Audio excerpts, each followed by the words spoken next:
बस इतना बताता हूँ आपको, यूसीसी मत लाइएगा। यूसीसी लाने से हमारे तुष्टिकरण को बहुत ज्यादा दर्द हो जाएगा। हमारे आलिम हजरतें नहीं रह पाएंगे। यूसीसी के आने से हम कहाँ मुंह दिखाएंगे? कहाँ से हम 4 बीवी और 40 बच्चों के अपने ख्वाब पूरे कर पाएंगे? ये जरूर सोचिएगा। और हम आलिम हजरातों के बारे में भी जरा सा जरूर समय लेकर ये सोच जाइएगा। और आने वाले दिनों में आप राहुल बाबा को ही जिताइएगा। मेरा ये चैनल सब्सक्राइब करें और मेरे हर अपडेट आपको मिले, इसके लिए बेल आइकन जरूर दबाइएगा। आप सभी को मेरी ढेर सारी शुभकामनाएं।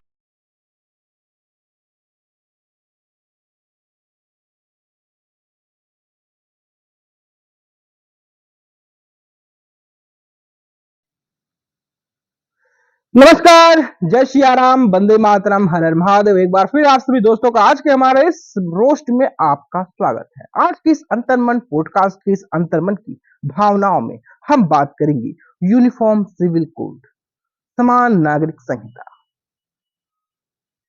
नरेंद्र मोदी सरकार में कुछ दिनों पहले एक मंत्री ने कहा था कि हम 10-15 दिनों के अंदर यूसीसी लेकर आएंगे। क्या पता केंद्र में लाएंगे कि नहीं लाएंगे, कब लाएंगे, ये तो किसी को खोजो खबर नहीं है।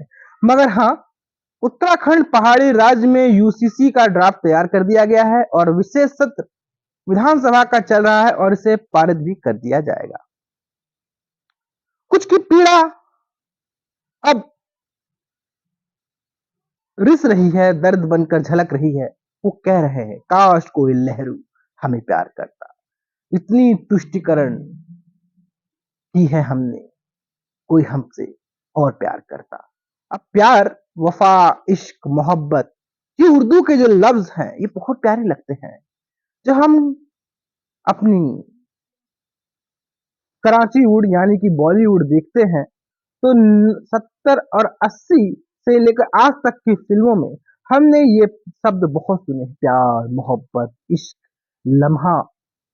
ये लम्हों को बोलने वालों की दर्द में इजाफा होता जा रहा है। अब रिस रिस कर प्रशांत महासागर की गहराई को और ज्यादा गहरा करता जा रहा। वो कह रहे हैं, काश कोई लहरू एक बार फिर आता और हिंदुस्तान में आकर हमसे प्यार करता। काश कोई लहरू फिर जन्म लेता और इस तुष्टिकरण और अपीजमेंट को और ज्यादा प्यार करता। लेकिन इस नरेंद्र मोदी सरकार ने तुष्टिकरण का तो मान जनाजा ही निकाल दिया है। अब देखिए ना, हम अलग हैं, हम अल्पसंख्यक हैं। भले ही हम इस हिंदुस्तान की हिंदुओं के बाद दूसरी सबसे बड़ी आबादी है, लेकिन हम अल्पसंख्यक हैं। हम बहुजन अल्पसंख्यक हैं और हम बहुजन अल्पसंख्यकों के साथ नरेंद्र मोदी सरकार में कैसी जाती हो रही है।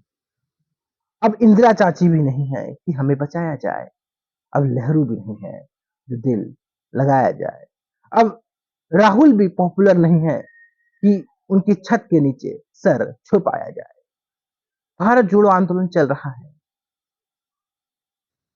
लेकिन ये वो नहीं दिखा रहा है कि वो सत्ता में आ पाएगा। बहुत दर्द है। अब यूनिफॉर्म सिविल कोड की क्या जरूरत थी? हम अलग हैं।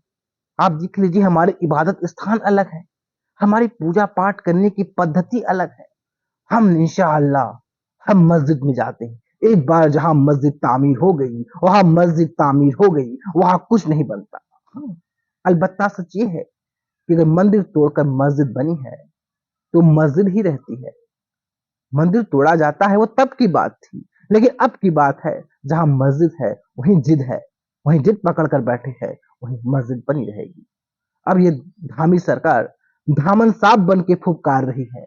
इंशाअल्लाह, क्या हिंदुस्तान के अल्पसंख्यकों को जीने का अधिकार नहीं है? क्या हिंदुस्तान के अल्पसंख्यकों को जीने के रास्तों को बाधित कर दिया जाएगा? अब तो हम कहाँ जाएंगे? या अल्लाह, या तो हम हिंद महासागर में डुबकी लगाकर बच जाएंगे, या तो अरब सागर की गहराई में खुद की समाधि कर लेंगे। ना ना ना, हम ये सब काम नहीं करते हैं। हम तो प्रोटेस्ट करते हैं, हम तो प्रोटेस्ट जीवी हैं, या फिर हम विक्टिम कार्ड खेलते हैं। ये सब काम हम करते हैं। कहा जा रहा है कि हम इस सरकार ने मसौदा तैयार कर दिया है। हम इस सरकार के मसौदे में 4 दिन का विशेष सत्र भी बुलाया गया है। इन 4 दिन के विशेष सत्र में 5 से 8 फरवरी के बीच में ये जो 700 पन्नों का जो पेज है, और इसमें 4 खंड है, 74 पेज है, और जी सुप्रीम कोर्ट की सेवानिवृत्त जज साहिबा है रंजना प्रकाश देसाई, उनके अंतर्गत बनाया गया है। भाई, अगर रंजना जी के अंतर्गत बनाया गया है तो इसमें कोई अनवर जी तो नहीं है ना? अगर इसमें कोई अनवर जी होते तो हमारे बारे में सोचते ना। अब जिस नेहरू गांधी की सोच में सेकुलरिज्म को तराशा गया था, सेकुलरिज्म को पकाया गया था, अपीजमेंट की धीमी आग में सुलगाया गया था, तब जाके हिंदुस्तान बना था। हिंदुस्तान क्या था ये धामी को पता नहीं है। धामी उस राज्य से आते हैं जहां पर गंगा बहती है। हाँ, हम उस देश के वासी हैं जिस देश में गंगा रहता है। गंगा तो खैर फिल्म की बात हो गई है, गोविंदा साहब थे जिस देश में गंगा रहता है, लेकिन हम बात कर रहे हैं गंगा जमुनी तहजीब। क्या हमारी गंगा जमुनी तहजीब को ऐसे ही नकारा जाएगा? क्या हमारी गंगा जमुनी तहजीब के तहजीब पर कालिख पोती जाएगी? इंशाअल्लाह क्या हो रहा है ना जाने क्यों यह दर्द हमें मरोड़ता रहता है। कहा जा रहा है कि जो यूसीसी समान नागरिक संहिता लेकर जो धामी सरकार, जो धामी इंसाफ की तरह हमें फुफकार रही है, उसमें 2,33,000 लोगों की राय शुमारी की गई है। ना ना ना ना, बिल्कुल गलत बात है। उत्तराखंड की जनता में 2,33,000 की लोगों में जो राय लेकर बनाई जा रही है, उसमें आपने अल्पसंख्यकों को पूछा? आपने दीन की मानने वालों को पूछा? नहीं पूछा। आपने अगर दीन को मानने वालों को पूछा होता तो आप ऐसी बातें नहीं करते। आप इस तरह की बातों का तो करने की आपने कोशिशें नहीं की होती। हम तो अलग थे ना, हमारा तो मजहब अलग था, हमारा तो तरीका अलग था। मैं फिर कहता हूँ, आपने जो समान कानून बनाया है, क्या हम हिंदुओं जैसे हैं? क्या हम क्रिश्चियन जैसे हैं? क्या हम बुद्ध और पारसी जैसे हैं? क्या हम जैन जैसे हैं? क्या हम सिख जैसे हैं? आला हजरत रसूलुल्लाह की हम पैदाइश हैं। हम तो अलग हैं, हम तो जुदा हैं, हमारी किस्में अलग हैं, हमारी विचारधाराएं अलग हैं। ये बात है कि हम उस जगह से आए हैं जहां पर ऊंट पर चढ़कर मुंह से खजूर तोड़ा जाता था। हम यहाँ आकर गंगा के पानी और सिंधु के पानी से हमने अपनी मिठास ली, हमने अपनी प्यास को तरबतर किया। क्या आप हमारे साथ जाति करें? आप तो यूसीसी ला रहे हैं। क्या इस यूसीसी में आपने हमारे कांग्रेस को शामिल किया है? क्या हमारे कांग्रेस की आपने कोई सलाह मशवरा ली है?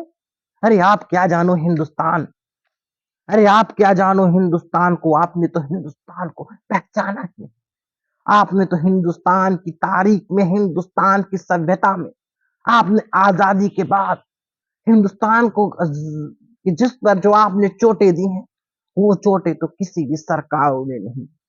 आप अल्पसंख्यकों के साथ जाति कर 370 छीन लिया, आपने अल्पसंख्यकों के साथ जाति कर राम मंदिर छीन लिया, आपने अल्पसंख्यकों के साथ जाति कर आपने ज्ञान व्यापी की बात करते हैं। ना जाने एएसआई कौन सा सस्ता नशा करके चलता है, ना जाने कौन सा ब्रांड पीता है कि एएसआई कहता है कि औरंगजेब ने ही श्री कृष्ण जी के मंदिर को तोड़कर वहां पर मस्जिद तामीर की है। अब ऐसी ऐसी बातें करेंगे तो हमारे हिंदू भाई तो भड़केंगे ना। अब तो हिंदू भाई को प्यार मोहब्बत में भड़का कर हम नहीं रख सकते। अब वो भी प्यार मोहब्बत वफा को समझ गए हैं, ये तराने हैं जो बहलाए जाते हैं। अब मीडिया का वो दौर नहीं जो हाथों से सहलाकर तुष्टिकरण के ख्वाब पाले जाते। अब वो दिन चला गया है। आपने यूसीसी लेकर आया है, आपने हमारे तलाक की बिद्दत, आपने हमारे ट्रिपल तलाक को खत्म कर दिया। चलिए इतना भी बर्दाश्त कर लिए। आपने, क्या हम हिंदुओं के साथ शादी ब्याह के तरीके कानून को एक साथ मानेंगे? हम में तो कई बीवियां रखने का रिवाज है, हम तो कई बीवियां रखते हैं। आप आला हजरत रसूल अकबर को देख ले, आप हमारे रसूलुल्लाह औरंगजेब को देख ले, शाहजहां को देख ले, कितनी बीवियां थी उनकी, उनकी कितनी बीवियां थी। उनकी इतनी बीवियां होने के बावजूद आप हमारे धर्म और निकाह के रस्म रिवाजों पर और हिंदू के रीति रिवाजों को थोप रहे हैं। आप कहते हैं हम दो हमारे दो, हमारे हिंदू भाई कहते हैं, लेकिन हम कहते हैं मियाँ बीबी और 40 बच्चे। क्या मियाँ बीबी 40 बच्चे के ख्वाब को आप रद्दो बदर कर देंगे? क्या आप बदल देंगे?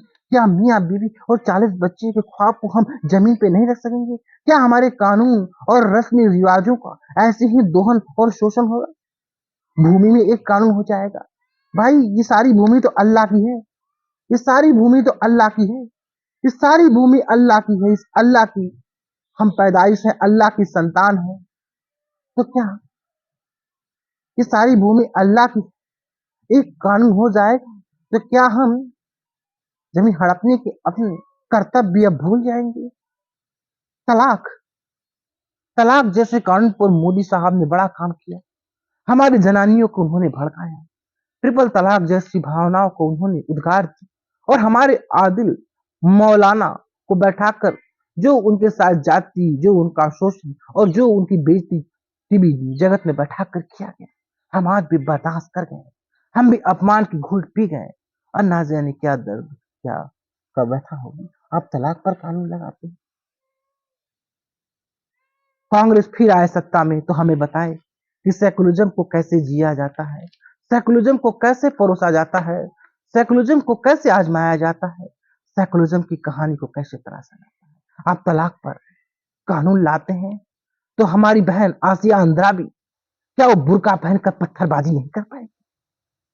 क्या हमारी बहन आसिया अंद्राबी से उसके अधिकारों को छीन लिया जाएगा? क्या हमारी मुस्कान बहन, भले वो आधुनिक होकर जींस और टॉप पहन के घूमती है, क्या वो बुर्का पहनकर इस्लामी रीति रिवाज का सपोर्ट करते नजर नहीं आए? ये दर्द, ये अन्यथा बरकरार रहेगा। संपत्ति कानून पर हम बात करें, क्या हम हिंदुओं जैसे संपत्ति को शेयर करना होगा? नहीं नहीं, हिंदू भाई तो ज्यादा है, उनकी संख्या ज्यादा है।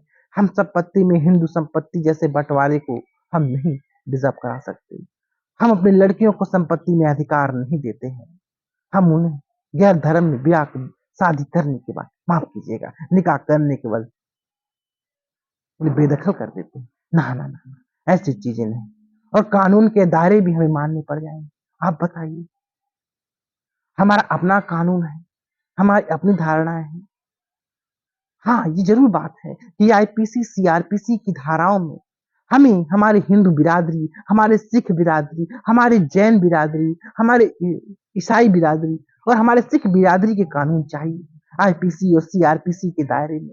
मगर हाँ, बाकी कानूनों में हमें तब्दीली चाहिए। तब्दीली थी तभी तो हम हिंदुस्तान में रह गए, हम तो पीड़ित थे ना।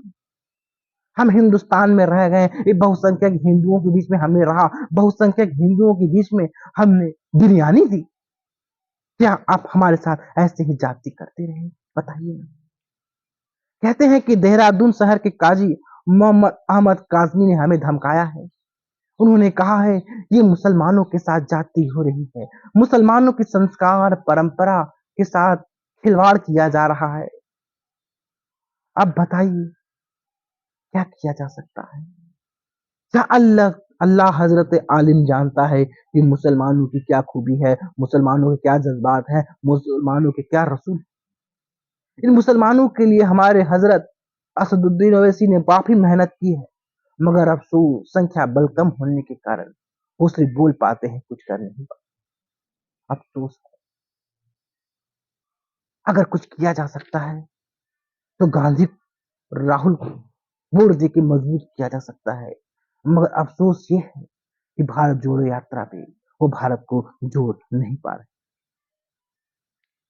कांग्रेस हमेशा से हमारे सपोर्ट में खड़ी रहती है, मगर यूसीसी की वो बुराई नहीं करती है। वो कहती है कि यूसीसी ठीक है, मगर ये चुनाव में बीजेपी ने अपनी लोकसभा चुनाव में अपने वोट के ध्रुवीकरण के लिए वो मुद्दे को लेकर आई है। वो यूसीसी के खिलाफ कुछ नहीं बोली। या अल्लाह, ये हमें दर्द दे गया, ये हमें दगा दे गया। मगर कांग्रेस के नेता सूर्यकांत धासमाना ने इसे साजिश बताई है। कहीं न कहीं कांग्रेस ने भी तो अपीजमेंट और तुष्टीकरण की राजनीति को खेल डाली है। ये अच्छा लगा है, ये चीजें सही है। उनको पता है कि हमने उनके लिए बहुत कुछ किया, हमने उन्हें बहुत कुछ दिया, उन्होंने भी हमें बहुत कुछ दिया। आप देखिए, इस हिंदूवादी भारत में आजादी के बाद चारों शिक्षा मंत्री एक शांति समुदाय से थे ना। मैं बार-बार वीडियो में बताता हूँ, मैं बार-बार वीडियो में कहता हूँ, लेकिन अफ़सोस है, वो सिर्फ कहते रह जाते हैं और समान नागरिक संहिता लेकर आते हैं, फिर डरते जाओ। कहने को तो ये भी कहते हैं कि भारत में सबसे पहले यूसीसी गोवा में आया था। गोवा में यूसीसी तब आया जब गोवा में पुर्तगाली शासन था और पुर्तगाली शासन के कानून समान कानून चाहता था। देखिए भैया, यूसीसी जो हमें पसंद नहीं है, हम आलिम हैं, हम हजरत आला हैं, हम दीन को मानने वाले हैं, इसको नहीं मानते हैं। हाँ, समानता देना है तो सीआरपीसी और आईपीसी की धाराओं में दो। हम गर्दन काट लेते हैं, हम मार डालते हैं, हम आंखें निकाल लेते हैं, हम अपनी गर्लफ्रेंड को बोटी बोटी करके फ्रिज में डाल देते हैं। श्रद्धा वालकर मारी नहीं गई थी। श्रद्धा वालकर को अल्लाह द्वारा उसे दंडित किया गया था, लेकिन अफसोस में कि अल्लाह की सजा देने वाले में हमारा वो मुस्लिम भाई था, जो उसके हाथों श्रद्धा वालकर की हत्या हुई। अफसोस है। अब हमें सरकार इसे लेकर आ रही है, पीड़ा और उत्पीड़न को और ज्यादा बढ़ गया। मजबूत करिए कांग्रेस के हाथ और आलिम हजरते को बचाइए इस बार। यही उम्मीद है, यही पीड़ा है, यही दर्द है। रही बात भगवे की, हम भगवा पहन कर बैठ जाते हैं कि आखिर मोदी सरकार है, कम से कम चेहरा छुपाना पड़ता है। भगवा नहीं पहनेंगे तो शक करते हैं कि इस बार हम फिर तुष्टिकरण नहीं कर पाएंगे। भाई, तुष्टिकरण भी तो एक कहानी है। हम मौलानाओं को क्या बताएंगे, हम अंतरिक्ष में जाकर हम रसूल को क्या समझाएंगे। समझाने के क्रम में हमारा मुनव्वर राणा भी चला गया, मां पर लिख लिख कर ताली बटोरा और तुष्टिकरण की राजनीति को खूब भरमाया। वो भी इसी खौफ में चला गया, या अल्लाह अब क्या होगा। हमारी बहन बेटियां तो रोड भी जाम नहीं कर पाती। कितना निर्दयी है योगी कि हमारी बहन बेटियां रोड जाम कर अब तुष्टिकरण और अपीजमेंट की राजनीति भी नहीं कर पाती। बस यही कहना है, बस यही सुनना है। अब यही हमारे दर्द है और यही हमारे दर्द की व्यथा है। ना जाने कब कौन आएगा, फिर कोई नेहरू हिंदुस्तान में तुष्टिकरण का फूल खिलाएगा। ना जाने कब कौन नेहरू आएगा जो हमें इस असीम दर्द की कहानी से निजात दिला पाएगा। हाँ, बस इतना बताता हूँ आपको, यूसीसी मत लाइएगा। यूसीसी लाने से हमारे तुष्टिकरण को बहुत ज्यादा दर्द हो जाएगा। हमारे आलिम हजरतें नहीं रह पाएंगे। यूसीसी के आने से हम कहाँ मुंह दिखाएंगे, कहाँ से हम 4 बीवी और 40 बच्चों के अपने ख्वाब पूरे कर पाएंगे। ये जरूर सोचिएगा और हम आलिम हजरातों के बारे में भी जरा सा जरूर समय लेकर ये सोच जाइएगा और आने वाले दिनों में आप राहुल बाबा को ही जिताइएगा, क्योंकि राहुल है तो अपीजमेंट मुमकिन है। फिर मिलते हैं। जय श्री राम।